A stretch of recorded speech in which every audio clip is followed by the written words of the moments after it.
My OGs welcome back. ఈరోజు interesting hospitality updates వచ్చేసి number 1 good news for travellers. హోటల్లోనే stay చేసే వాళ్ళకైతే ఒక మంచి డిసిషన్ అయితే తీసుకుంది Indian government.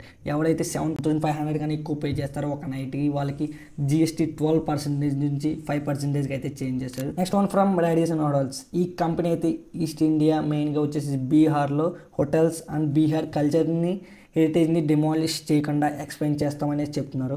Next from Andhra Pradesh tourism. మేము కూడా ఉన్నాం డెవలప్మెంట్ విషయంలో అనేసి కన్ఫర్మ్ చేసి గవర్నమెంట్ అయితే ఫ్యూచర్లో 55,000 రూమ్స్ గల హోటల్స్ని కొత్త పాలసీస్ని తెస్తామనేసి మొన్న జరిగిన FHREI ఈవెంట్లో మినిస్టర్ కండ్ల దుర్గేష్ గారు అయితే కన్ఫర్మ్ చేస్తారు. లాస్ట్ ఫ్రమ్ ఇండియన్ బిలియనియర్స్ సర్వేలో తెలిసింది ఏంటంటే ఇండియన్ రిచ్ పీపుల్స్ అయితే ఎక్కువగా సింగపూర్, UK, స్విట్జర్లాండ్ లాంటి రిచ్ కల్చర్ ఉన్న వాటిని విజిట్ చేస్తున్నారని కన్ఫర్మ్ చేశారు.